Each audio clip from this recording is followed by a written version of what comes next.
నమస్కారం ETV news కి స్వాగతం ముందుగా ముఖ్యాంశాలు గురుకులాల్లో విద్యార్థులను కన్నబిడ్డల్లా చూడాలన్న సీఎం రేవంత్ నిర్లక్ష్యం చేసే ఉద్యోగులకు ఉద్వాసన పలుకుతామని హెచ్చరిక ఫుడ్ పాయిజన్ ఘటనలపై విచారణకు ప్రత్యేక టాస్క్ ఫోర్స్ ఏర్పాటు గురుకులాలు హాస్టళ్లు అంగన్వాడీల్లో ఆహార సేఫ్టీ కమిటీలు ప్రజాపాలన విజయోత్సవాల్లో అభివృద్ధి పనుల ప్రారంభానికి షెడ్యూల్ ఖరారు మహబూబ్ నగర్ జిల్లాలో మొదలైన రైతు పండుగ కాజీపేట కోచ్ ఫ్యాక్టరీపై కేంద్రం కీలక నిర్ణయం ఎల్హెచ్బి ఈఎంయు కోచ్లు ఉత్పత్తి చేసే విధంగా అప్గ్రేడ్ చేస్తూ రైల్వే శాఖ ఉత్తర్వులు విద్యుత్ ఒప్పందంలో ముడుపుల ఆరోపణలను తోసిపుచ్చిన జగన్ అధ్యయనం తర్వాత తగిన చర్యలు ఉంటాయన్న పయ్యావుల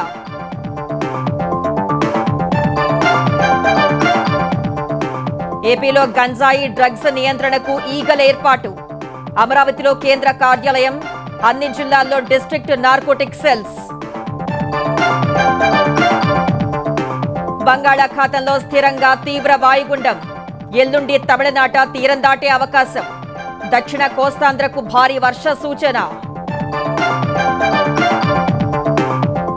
అంతర్జాతీయ మార్కెట్లలో ప్రతికూల పవనాలు దేశీయంగా అమ్మకాల ఒత్తిడి 1190 పాయింట్లు క్షీణించిన సెన్సెక్స్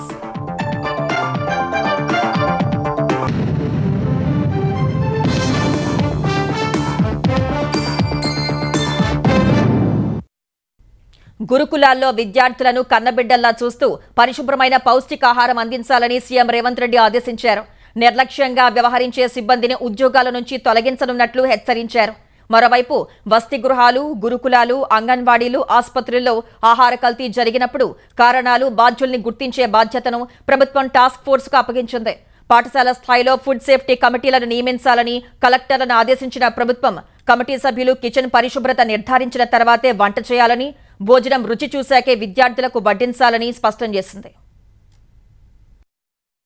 తెలంగాణలో ఇటీవల గురుకులాలు వసతి గృహాల్లో ఫుడ్ పాయిజనింగ్ ఘటనలపై ముఖ్యమంత్రి రేవంత్ రెడ్డి కలెక్టర్లు అధికారులతో సమీక్షించారు గురుకులాలను తనిఖీ చేయాలని పలుమార్లు కలెక్టర్లను ఆదేశించినప్పటికీ ఇలాంటి ఘటనలు జరగడంపై సీఎం అసంతృప్తి వ్యక్తం చేశారు నిర్లక్ష్యంగా వ్యవహరించే అధికారులు సిబ్బందిపై చర్యలు తప్పవని ఉద్యోగం నుంచి తొలగించేందుకు కూడా వెనకాడబోమని హెచ్చరించారు పిల్లలకు మంచి విద్య అందించాలనే ఉద్దేశంతో వేల సంఖ్యలో ఉపాధ్యాయులను నియమించడంతో పాటు విద్యార్థులకు డైట్ ఛార్జీలు పెంచామని గుర్తు చేశారు విద్యార్థుల కోసం అనేక సానుకూల నిర్ణయాలను తీసుకుంటున్నప్పటికీ ప్రభుత్వాన్ని అప్రతిష్ట పాలు చేసేందుకు యత్నిస్తున్న వారిపై కఠినంగా వ్యవహరిస్తామని సీఎం తెలిపారు బాధ్యులైన వారిని చట్ట ప్రకారం శిక్షిస్తామని హెచ్చరించారు తల్లిదండ్రుల్లో భయాందోళనలు సృష్టించేలా ఉద్దేశపూర్వకంగా పుకార్లు సృష్టించే వారిపై కఠిన చర్యలు తీసుకోవాలని అధికారులను సీఎం ఆదేశించారు మరోవైపు ప్రభుత్వ వసతి గృహాల్లో జరుగుతున్న ఫుడ్ పాయిజన్ ఘటనల వెనుక కుట్రలు జరుగుతున్నాయని అనుమానాలున్నాయని మంత్రి సీతక్క తెలిపారు అధికారులు ఎవరైనా కుట్రలకు సహకరిస్తే చర్యలు తప్పవని హెచ్చరించారు ఇటీవల చనిపోయిన శైలజ కుటుంబానికి ప్రభుత్వం న్యాయం చేస్తుందని హామీ ఇచ్చారు బీఆర్ఎస్ హయాంలో జరిగిన ఫుడ్ పాయిజన్ ఘటనలో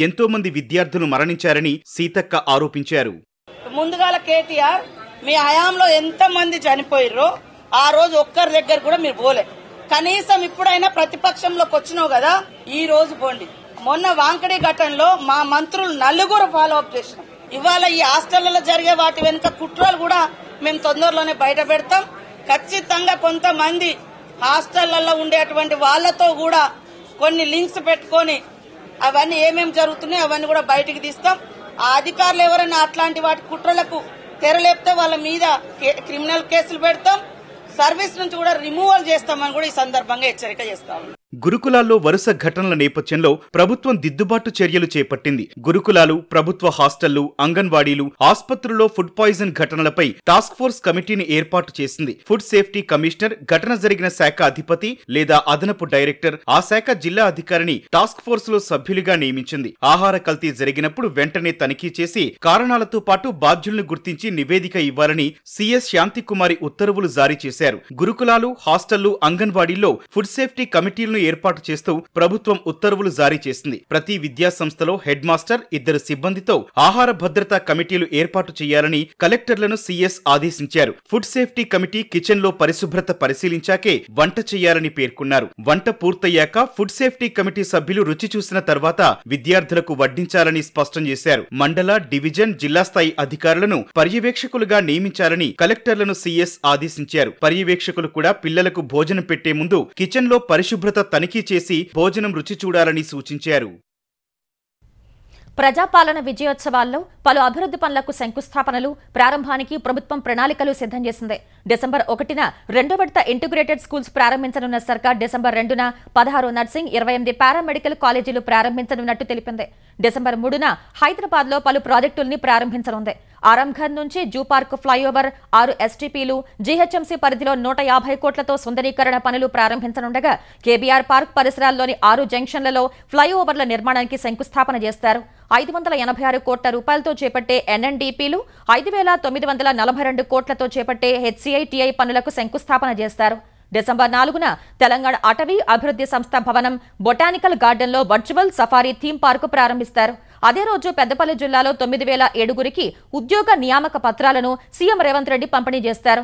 డిసెంబర్ 5న మాదాపూర్లో ఇందిరా మహిళా శక్తి బజార్, మేడ్చల్, మల్లేపల్లి, నల్గొండలో ఏటీసీ కాలేజీలు, ఘట్కేసర్లో బాలికల ఐటీఐని ప్రారంభిస్తారు. డిసెంబర్ 6న యాదాద్రి పవర్ ప్లాంట్ ప్రారంభించనుంది. డిసెంబర్ 7న తెలంగాణ విపత్తు నిర్వహణ ఫోర్స్ ప్రారంభించనున్న సర్కార్ ఏఐసిటీకి శంకుస్థాపన చేయనుంది. డిసెంబర్ 8న యంగ్ ఇండియా స్పోర్ట్స్ యూనివర్సిటీకి శంకుస్థాపన. డిసెంబర్ 9న సచివాలయంలో తెలంగాణ తల్లి విగ్రహావిష్కరణ చేయనుంది. మహబూబ్ నగర్ లో ఈ నెల 30న నిర్వహించబోయే రైతు పండుగ బహిరంగ సభ ప్రతిపక్షాలకు కనువిప్పు కలిగేలా ఉంటుందని తెలంగాణ వ్యవసాయ శాఖ మంత్రి తుమ్మల నాగేశ్వరరావు అన్నారు. అమిస్తాపూర్లో 3 రోజుల పాటు జరిగే రైతు పండుగ కార్యక్రమాన్ని మంత్రులు దామోదర రాజనరసింహ, జూపల్లి కృష్ణారావు సహా ఉమ్మడి జిల్లా ఎమ్మెల్యేలు, ఎమ్మెల్సీలతో కలిసి మంత్రి తుమ్మల ప్రారంభించారు. రైతు శిక్షణ కేంద్రంలో ఏర్పాటు చేసిన సదస్సులో పాల్గొన్న మంత్రులు తెలంగాణలో ఆయిల్ పామ్, డ్రాగన్ ఫ్రూట్, వక్క, జాజీ లాంటి ఎన్నో కొత్త పంటలు వచ్చాయని, ఎక్కువ ఆదాయం ఇచ్చే పంటలపై రైతుల అవగాహన పెంచుకోవాలని సూచించారు. వ్యవసాయం దండగ కాదు, పండుగ అనే నినాదాన్ని ఇచ్చింది కాంగ్రెస్ పార్టీ అని, అందుకు అనుగుణంగానే ప్రభుత్వ నిర్ణయాలు ఉంటాయని పేర్కొన్నారు. ఈ నెల 30న రైతులకు సంబంధించి మరిన్ని విధానపరమైన నిర్ణయాలను సీఎం రేవంత్ రెడ్డి ప్రకటిస్తారని చెప్పారు. గత 10 సంవత్సరాల్లో వాళ్ళు ఏ రకంగా ఆగం చేశారో, మనం ఈ 10 నెలల్లో ఏ రకంగా ఆదుకున్నామో వేదిక మీద ముఖ్యమంత్రి గారే చెప్తారు. అది రుణమాఫీ కావచ్చు, రైతు బంధు కావచ్చు, లేకపోతే ఇన్సూరెన్స్ కావచ్చు, లేకపోతే ధాన్యం కొనుగోలు కావచ్చు. ఆ 10 సంవత్సరాల కంటే మిన్నగా 10 నెలల్లో చేసినటువంటి కార్యక్రమాలు లెక్కలతో సహా మీ ముందుంచుతాం. ఏది న్యాయం అనుకుంటారో, ఏది ధర్మం అనుకుంటారో, ఏది నిజం అనుకుంటారో ఆడని ఆశీర్వదించాల్సినటువంటి బాధ్యత తెలంగాణ రైతాంగానికి ఉన్నది అని చెప్పి మీకు ఈ సందర్భంగా మనం చేస్తున్నాం.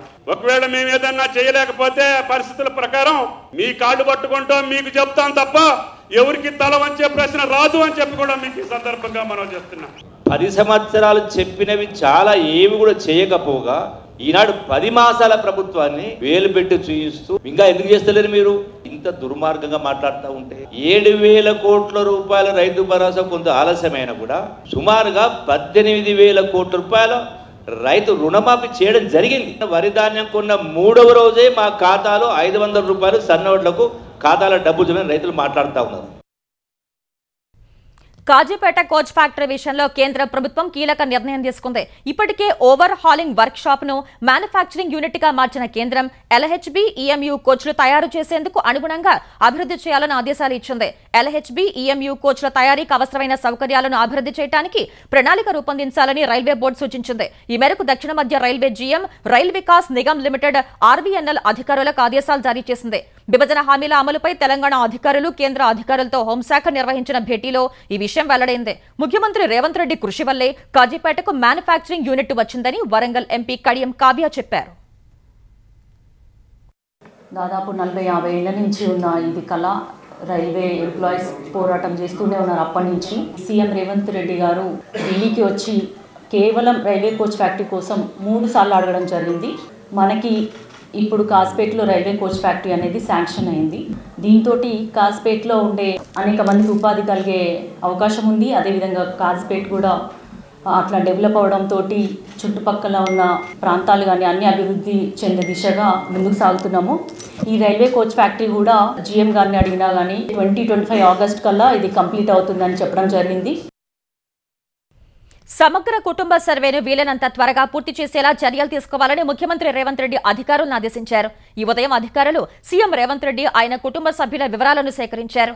ఇందుకు ఎన్యూమరేటర్లతో కలిసి Hyderabad collector Anudeep, GHMC commissioner Ilambarithi కూడా సీఎం నివాసానికి వెళ్లారు. ఈ సమయంలోనే సర్వే పురోగతిపై అధికారుల్ని వివరాలు అడిగి తెలుసుకున్న రేవంత్ రెడ్డి ప్రజల నుంచి స్పందన ఎలా ఉందని ఆరా తీశారు. హైదరాబాద్ పరిధిలో VVIPలు, IAS, IPSలు సహా ఎంపీలు, ఎమ్మెల్యేలు, ఇతర ప్రజా ప్రతినిధుల కోసం ప్రత్యేక డ్రైవ్ నిర్వహించాలని సీఎం ఆదేశించారు. ప్రభుత్వ ఉద్యోగులు ఖచ్చితంగా సర్వేలో వివరాలు నమోదు చేసుకునే విధంగా ఆదేశించాలని అధికారులకు సూచించారు. అదానీ పవర్ నుంచి విద్యుత్ కొనుగోలు ఒప్పందంలో థర్డ్ పార్టీ ప్రమేయం లేదని మాజీ సీఎం జగన్ తెలిపారు. విద్యుత్ ఒప్పందాల్లో అదానీ నుంచి లంచాలు తీసుకున్నట్లు వచ్చిన ఆరోపణలను తోసిపుచ్చారు. తక్కువ ధరకే విద్యుత్ ఉందని కేంద్రం నుంచి తనకు లేఖ వచ్చిందన్న జగన్ ఆ ప్రతిపాదనను తిరస్కరించి ఉంటే అందరూ తనను నిందించేవారని చెప్పారు. సెకీతో ఏపీకి జరిగిన ఒప్పందానికి సెంట్రల్ ఎలక్ట్రిసిటీ రెగ్యులేటరీ కమిషన్ అనుమతి కూడా ఉందన్నారు. సెకీ ఒప్పందంతో ఛత్తీస్గఢ్, ఒడిశా, తమిళనాడు యూనిట్ 2.61 రూపాయల చొప్పున విద్యుత్ కొనుగోలు చేశాయని గుర్తు చేశారు. ఏపీలో మాత్రం యూనిట్ 2.49 రూపాయలకే 7,000 మెగావాట్ల విద్యుత్ కొనుగోలుకు ఒప్పందం చేసుకున్నట్లు వివరించారు. గుజరాత్ 1.99 రూపాయలకే విద్యుత్ కొనుగోలు చేసిందన్న జగన్ అక్కడ ఎడారి ప్రాంతం ఉంది కాబట్టి సౌర విద్యుత్ ఉత్పత్తి వ్యయం తక్కువ ఉంటుందన్నారు. ఆంధ్రప్రదేశ్కు మంచి చేసిన తనను సన్మానించి అవార్డు ఇవ్వకుండా రాళ్లు వేయటం ఏంటని జగన్ ప్రశ్నించారు. 2019-20 టారిఫ్ ఆర్డర్ చూస్తే wind power average Chandrababu Naidu గారి హయాంలో ₹4.63 అయితే solar project average ₹5.90 per unit. నేను ₹2.49కు చీపెస్ట్ రేట్ ఆఫ్ పవర్ అవైలబుల్గా ఉందని కేంద్ర ప్రభుత్వం నాకు లేఖ రాస్తే ఇంటర్స్టేట్ ట్రాన్స్మిషన్ ఛార్జెస్ కూడా వేవర్ చేస్తున్నాను అని చెప్పి కేంద్ర ప్రభుత్వం నాకు చెప్తే స్పందించకపోయిందంటే మీరంతా నన్ను ఏమనేవాళ్ళు. డిసెంబర్ 1వ తారీఖున పవర్ సేల్ అగ్రిమెంట్ జరిగింది. పార్టీ సైన్ చేసిన వాళ్ళు ఎవరు? SECI, government of AP and 4 discoms. There is no third party. Historic power sale agreement. మరి నేను తక్కువ రేటుకి నేను తీసుకొస్తే నన్ను అప్రిషియేట్ చేయాల్సింది పోయి, నాకు షాల్వా కప్పాల్సింది పోయి, మంచి చేసిన వాళ్ళ మీద రాలేయడమే. ఆంధ్రప్రదేశ్లో అదానీ కంపెనీకి సంబంధించి విద్యుత్ కేటాయింపులపై ప్రభుత్వం న్యాయపరంగా, ప్రభుత్వపరంగా విచారణ జరిపి తగిన చర్యలు తీసుకుంటుందని ఏపీ ఆర్థిక మంత్రి పయ్యావుల కేశవ్ అన్నారు. అనంతపురంలో జ్యోతి బాపులేకు నివాళులర్పించిన కేశవ్ ప్రధాన విద్యుత్ ఒప్పందాలకు సంబంధించి సీఎం చంద్రబాబు అసెంబ్లీలోనే స్పష్టమైన ప్రకటన ఇచ్చారని చెప్పారు. ప్రభుత్వం అన్ని కోణాల్లో చర్చించి అదానీ వ్యవహారంపై ముందుకు వెళ్తుందని తెలిపారు. విద్యుత్ ఒప్పందాల మీద ముఖ్యమంత్రి గారు ఆంధ్రప్రదేశ్ శాసనసభలో చాలా స్పష్టమైనటువంటి ప్రకటన చేశారు. ప్రభుత్వం అన్ని కోణాలను లోతుగా అధ్యయనం చేసిన తర్వాత ప్రభుత్వ వైఖరి తెలియజేస్తామనేటువంటిది చంద్రబాబు నాయుడు గారు ప్రకటించారు. అదే దిశగానే ప్రభుత్వంలోని ఆలోచనలు కొనసాగుతా ఉన్నాయి. ఆర్థిక పరంగా, న్యాయపరంగా, భవిష్యత్తులో షార్టేజ్ ఆఫ్ సప్లైస్ ఇవన్నింటినీ పరిశీలన అనేటువంటిది చేస్తా ఉన్నారు. ఆంధ్రప్రదేశ్లో గంజాయి, డ్రగ్స్ నియంత్రణ కోసం elite anti narcotics group for law enforcement ఈగల్ని ఏర్పాటు చేస్తూ ప్రభుత్వం ఉత్తర్వులు జారీ చేసింది. రాజధాని అమరావతిలో కేంద్ర కార్యాలయం, జిల్లాల్లో యూనిట్ కార్యాలయాలు ఏర్పాటు చేస్తూ హోంశాఖ ముఖ్య కార్యదర్శి కుమార్ విశ్వజిత్ ఉత్తర్వులు వెలువరించారు. అమరావతిలో నార్కోటిక్ పోలీస్ స్టేషన్, 26 జిల్లాల్లో డిస్ట్రిక్ట్ నార్కోటిక్ సెల్స్ ఏర్పాటు చేయనున్నట్లు తెలిపారు. గంజాయి, డ్రగ్స్ సరఫరా, రవాణా, నియంత్రణ, నేరాల దర్యాప్తు, విచారణపై ఈగల్ ఫోర్స్ కార్యాచరణ చేపడుతుందని తెలిపారు. ఈగల్ టాస్క్ ఫోర్స్ లో పనిచేసే సిబ్బందిని డిప్యూటేషన్ పై తీసుకోవాలని వివరించారు. ఈగల్ ఫోర్స్ లో చేరే యూనిఫామ్ సర్వీస్ ఉద్యోగులకు 30% ప్రత్యేక అలవెన్స్ ఇవ్వనున్నట్లు హోంశాఖ ముఖ్య కార్యదర్శి తన ఉత్తర్వుల్లో వివరించారు. గంజాయి, డ్రగ్స్ కేసుల విచారణకు విశాఖ, రాజమహేంద్రవరం, విజయవాడ, గుంటూరు, తిరుపతిలో ఫాస్ట్ ట్రాక్ కోర్టులు ఏర్పాటు చేయాలని ఏపీ హైకోర్టుకు నివేదించినట్లు వివరించారు. ఇదే సమయంలో ఈగల్ ఫోర్స్ కు ముందస్తుగా 8.59 కోట్లు కేటాయించారు. నైరుతి బంగాళాఖాతంలో ఏర్పడిన తీవ్ర వాయుగుండం స్థిరంగా కొనసాగుతోందని చెన్నై, విశాఖలోని ప్రాంతీయ వాతావరణ కేంద్రాలు తెలిపాయి. ప్రస్తుతం శ్రీలంకలోని ట్రింకోమలికి దాదాపు 100 కిలోమీటర్లు, చెన్నైకి 490 కిలోమీటర్ల దూరంలో కేంద్రీకృతమై ఉందని వెల్లడించాయి. మరో 9 గంటల్లో తీవ్ర వాయుగుండం తుపానుగా మారే అవకాశం ఉందని అంచనా వేశాయి. తమిళనాడులోని కరైకల్, మహాబలిపురం మధ్య ఈ నెల 30న ఉదయం తుపాను తీరం దాటుతుందని పేర్కొంది.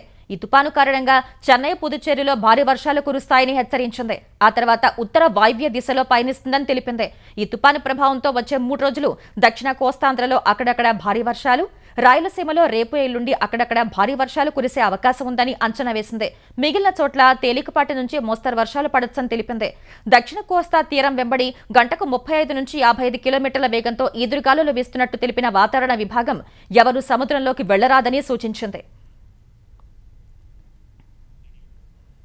దళారుల మాటలు విని తక్కువ ధరకే ధాన్యాన్ని అమ్మవద్దని ఆంధ్రప్రదేశ్ పౌర సరఫరాల శాఖ మంత్రి నాదెండ్ల మనోహర్ రైతులకు సూచించారు. తేమ శాతం 24 వరకు ఉన్న ధాన్యాన్ని ప్రభుత్వం కొనుగోలు చేస్తుందని చెప్పారు. కృష్ణా జిల్లా పామర్రు, కనుమూరు, కొండాయిపాలెం, అడ్డాడ గ్రామాల్లో రోడ్లపై ఆరపోసిన ధాన్యం రాస్తులను నాదెండ్ల మనోహర్ పరిశీలించారు. రైతులతో మాట్లాడి అసౌకర్యం కలగకుండా ధాన్యాన్ని వెంటనే మిల్లులకు తరలించే ఏర్పాట్లు చేస్తున్నామని చెప్పారు. రైతులకు ఎలాంటి ఇబ్బంది ఉన్నా తమకు ఫిర్యాదు చేయొచ్చని, వాటిని వెంటనే సరిచేస్తామని నాదెండ్ల మనోహర్ తెలిపారు. సోషల్ మీడియాలో పోస్టులు పెట్టిన వారిని అరెస్టు చేస్తున్నారంటూ పిటిషన్ దాఖలు చేసిన ఆంధ్రప్రదేశ్ అధికార భాషా సంఘం మాజీ అధ్యక్షుడు విజయబాబుపై హైకోర్టు ఆగ్రహం వ్యక్తం చేసింది. రాజకీయ ఉద్దేశంతో పిటిషన్ వేశారని మండిపడిన హైకోర్టు విజయబాబుకు 50,000 జరిమానా విధించింది. నెల రోజుల్లోగా లీగల్ సర్వీసెస్ అథారిటీలో 50,000 చెల్లించాలని ఆదేశాలు జారీ చేసింది. 10వ తరగతిలో ఇంటర్నల్ మార్కుల విధానం ఎత్తివేస్తూ తెలంగాణ ప్రభుత్వం నిర్ణయం తీసుకుంది. ప్రస్తుతం 10వ తరగతిలో 80 మార్కులకే ఫైనల్ పరీక్షలు నిర్వహిస్తున్నారు. ఇంటర్నల్ మదింపు ద్వారా 20 మార్కులు కేటాయిస్తున్నారు. ఇకపై 10వ తరగతి తుది పరీక్షలు మొత్తం 100 మార్కులకు నిర్వహించనున్నట్లు తెలంగాణ ప్రభుత్వం ఉత్తర్వులు జారీ చేసింది. ఇదే సమయంలో ఇకపై విద్యార్థులకు 24 పేజీల ఆన్సర్ బుక్లెట్స్ ఇవ్వనున్నట్లు తెలిపింది. ఇథనాల్ పరిశ్రమకు అనుమతులపై దిలావర్పూర్ రైతులతో చర్చకు సిద్ధమా అని తెలంగాణ మంత్రి సీతక్క మాజీ మంత్రి కేటీఆర్ కు సవాల్ విసిరారు. అసెంబ్లీలో కూడా ఈ అంశంపై చర్చ పెట్టి స్పీకర్ ముందు అన్ని ఆధారాలు పెడతామని తెలిపారు. దిలావర్పూర్లో ఇథనాల్ కంపెనీకి 2022లో గత బీఆర్ఎస్ ప్రభుత్వంలో కేసీఆర్, కేటీఆర్ అన్ని అనుమతులు ఇచ్చి ఇప్పుడు కాంగ్రెస్ ప్రభుత్వాన్ని బదనాం చేస్తున్నారని సీతక్క మండిపడ్డారు. అనుమతులు ఇచ్చే సమయానికి మాజీ మంత్రి తలసాని వియ్యంకుడు పుట్టా సుధాకర్, తలసాని కుమారుడు సాయి కిరణ్ ఆ కంపెనీలో డైరెక్టర్లుగా ఉన్నారని సీతక్క వివరించారు. ఇలా కంపెనీకి పర్మిషన్ ఇచ్చింది ఆనాటి బీఆర్ఎస్ ప్రభుత్వము, బీజేపీ ప్రభుత్వం. కనీసం గ్రామ సభలు కూడా నిర్వహించకుండా మరి బీజేపీ ప్రభుత్వాన్ని ఇక్కడ కేసీఆర్ గారి సంతకాలను గాని అన్నిటిని కూడా సమన్వయం చేసి సంపూర్ణమైనటువంటి పర్మిషన్ ఇప్పించింది కేటీఆర్ గారు. కేసీఆర్ గారు సంతకం కూడా ఉంది. మళ్ళా నిస్సిగ్గుగా ప్రజల్ని తప్పుదోవ పట్టించేటువంటి ఇంత చిల్లర రాజకీయాలు, ఇంత కుళ్ళు రాజకీయాలు అవసరమా? ఇవాళ తప్పు చేసింది మీరు, రెచ్చగొట్టేది మీరు, విధ్వంసాలు సృష్టించేది మీరు, మళ్ళీ శాంతి భద్రతలు లేవని డ్రామాలు ఆడేది మీరు, మేం ప్రజల భూములు గుంజుకుంటున్నామని చెప్పేది మీరు. గ్రామ సభలు పెడితే కూడా ప్రజలు ఎక్కడ అంగీకరిస్తారో అని కొంతమంది వాళ్ళ మనుషులను పెట్టి రెచ్చగొట్టి కలెక్టర్లను దాడులు చేయడం, అధికారులను నిర్బంధించడం, ఈ రకమైనటువంటి కుట్రకు తెరలేపేది నువ్వే. దిలావర్పూర్లో ఏర్పాటు చేయి తలపెట్టిన ఇథనాల్ పరిశ్రమకు తమ కుటుంబానికి ఎలాంటి సంబంధం లేదని మాజీ మంత్రి బీఆర్ఎస్ సీనియర్ నేత తలసాని శ్రీనివాస్ యాదవ్ స్పష్టం చేశారు. బాధ్యతలు కలిగిన వ్యక్తులు ఆధారాలు లేకుండా వ్యాఖ్యలు చేయడం సరికాదంటూ హితవు పలికారు. ప్రధాన ప్రతిపక్షంగా రైతుల పక్షాన పోరాడుతుంటే తమపై లేనిపోని ఆరోపణలు చేస్తున్నారని తలసాని ఆక్షేపించారు. ఒకవేళ ఇథనాల్ పరిశ్రమతో తమకు సంబంధం ఉందని నిరూపిస్తే ఆ పరిశ్రమనే రాసిచ్చేస్తానని సవాల్ విసిరారు. ఈ అంశంపై న్యాయపరంగా ఎదుర్కొంటామని తలసాని స్పష్టం చేశారు. ఎలిగేషన్ చేసేటప్పుడు మీరు అన్ని విషయాలు తెలుసుకొని మీరు విమర్శ చేస్తే బాగుంటుంది. Ministry of environment and forest permissions ఇచ్చేది గవర్నమెంట్ ఆఫ్ ఇండియా. అది కూడా తెలియకుండా రాష్ట్ర ప్రభుత్వం ఏదో చేసిందని చెప్పి నేనేదో దాంట్లో క్యాబినెట్ లో ఉన్నా అని చెప్పి అట్లా మాట్లాడుతున్నారు. ఇది మంచి పద్ధతి కాదు. నేనేమంటున్నా, ఒకవేళ నిజంగా సంబంధం ఉంటే నేను రాసిచ్చేస్తా అంటున్నా కదా. మీరు డాక్యుమెంట్ ఏమన్నా రెడీ ఉంటే తెచ్చుకోండి, రాసిచ్చేస్తా అని చెప్తున్నా. దాంట్లో ఎనికి తగ్గేది ఏం లేదు. తప్పకుండా లీగల్ ప్రొసీడ్ కావచ్చు. నేనేమంటున్నా, ఫస్ట్ టైం కాబట్టి నేను అంత దాకా పోతలేను. రెండో వాళ్ళే చెప్తారు, పెట్టిస్తున్నాం మేమే అంటూ రెచ్చగొడుతున్నాం మేమే. పెట్టించడంలో మేమే అయితే రెచ్చగొట్టడంలో మేము ఎందుకు అవుతాం? జార్ఖండ్ 14వ ముఖ్యమంత్రిగా జేఎంఎం నేత హేమంత్ సోరెన్ ప్రమాణ స్వీకారం చేశారు. 4వ ఆయన ముఖ్యమంత్రి పదవి చేపట్టారు. రాంచీలోని మొరాబాదీ మైదానంలో జరిగిన కార్యక్రమంలో గవర్నర్ సంతోష్ కుమార్ గంగ్వార్ హేమంత్ సోరెన్తో ప్రమాణ స్వీకారం చేయించారు. ఈ కార్యక్రమానికి ఇండియా కూటమి నేతలు మల్లికార్జున ఖర్గే, రాహుల్ గాంధీ, పశ్చిమ బంగాల్ సీఎం మమతా బెనర్జీ, ఆప్ జాతీయ సమన్వయకర్త అరవింద్ కేజ్రీవాల్ తదితరులు హాజరయ్యారు. 81 స్థానాలున్న జార్ఖండ్ అసెంబ్లీకి ఇటీవల జరిగిన ఎన్నికల్లో జేఎంఎం నేతృత్వంలోని ఇండియా కూటమి 56 స్థానాలు గెలిచింది. బీజేపీ నేతృత్వంలోని ఎన్డీఏ 24 స్థానాలకే పరిమితమైంది. పార్లమెంట్లో 4వ రోజు వాయిదాల పర్వం కొనసాగింది. ఎలాంటి కార్యకలాపాలు సాగకుండానే ఉభయ సభలు శుక్రవారానికి వాయిదా పడ్డాయి. ఉదయం 11 గంటలకు లోక్సభ ప్రారంభం కాగానే కొత్త సభ్యుల ప్రమాణ స్వీకారం తర్వాత అదానీ లంచాల వ్యవహారంతో పాటు ఇతర అంశాలపై చర్చ చేపట్టాలని విపక్షాలు డిమాండ్ చేశాయి. కొందరు ఎంపీలు వెల్లోకి దూసుకు వెళ్లి ప్రభుత్వానికి వ్యతిరేకంగా నినాదాలు చేశారు. ఫలితంగా స్పీకర్ ఓం బిర్లా సభను మధ్యాహ్నం 12 గంటల వరకు వాయిదా వేశారు. తిరిగి సమావేశమైన పరిస్థితిలో మార్పు లేకపోవడం వల్ల సభ శుక్రవారానికి వాయిదా పడింది. రాజ్యసభలోనూ అదే పరిస్థితి నెలకొంది. విపక్ష ఎంపీల నినాదాల మధ్య రాజ్యసభ చైర్మన్ జగదీప్ ధన్కడ్ సభను 12 గంటల వరకు వాయిదా వేశారు. తర్వాత రేపటికి వాయిదా వేశారు. వైనాడ్ లోక్సభ ఉప ఎన్నికలో గెలుపొందిన ప్రియాంక గాంధీ ఎంపీగా ప్రమాణం చేశారు. స్పీకర్ ఓం బిర్లా సమక్షంలో లోక్సభ సభ్యురాలిగా ఆమె ప్రమాణం చేశారు. ఇప్పటికే గాంధీ కుటుంబం నుంచి సోనియా గాంధీ, రాహుల్ గాంధీ పార్లమెంట్ సభ్యులుగా కొనసాగుతుండగా మూడో వ్యక్తిగా ప్రియాంక గాంధీ చేరారు. సార్వత్రిక ఎన్నికల్లో 2 స్థానాల్లో పోటీ చేసి గెలుపొందిన రాహుల్ గాంధీ రాయ్ బరేలీ ఎంపీగా కొనసాగుతూ వైనాడ్ స్థానానికి రాజీనామా చేయగా ఉప ఎన్నికల్లో ప్రియాంక 4 లక్షలకు పైగా మెజారిటీతో విజయం సాధించారు. నాందేడ్ ఉప ఎన్నికల్లో గెలిచిన కాంగ్రెస్ ఎంపీ రవీంద్ర చవాన్ కూడా ప్రమాణం చేశారు. అంతర్జాతీయ మార్కెట్ల నుంచి మిశ్రమ సంకేతాలు సహా Infosys, Reliance industries, HDFC bank వంటి దిగ్గజ సంస్థల వాటాల విక్రయానికి మదుపరులు మొగ్గు చూపిన వేళ దేశీయ స్టాక్ మార్కెట్లు భారీ నష్టాలు చవిచూశాయి. గత సెషన్లో 230 పాయింట్లు పెరిగిన సెన్సెక్స్ ఇవాళ ఏకంగా 1190 పాయింట్లు పతనమైంది. ఉదయం క్రితం ముగింపు కంటే 47 పాయింట్లు ఎగువన 80,282 పాయింట్ల వద్ద బీఎస్ఈ సూచి ఉత్సాహంగా ప్రారంభమైంది. ఈ క్రమంలో 80,447 పాయింట్ల గరిష్ట స్థాయికి చేరింది. తర్వాత విపరీతమైన అమ్మకాల ఒత్తిడికి లోనైన సూచి ఒక దశలో 78,919 పాయింట్ల కనిష్ట స్థాయికి పడిపోయింది. చివరకు 79,044 పాయింట్ల వద్ద స్థిరపడింది. జాతీయ స్టాక్ ఎక్స్చేంజ్ సూచి నిఫ్టీ 361 పాయింట్లు తగ్గి 23,914 వద్ద ముగిసింది.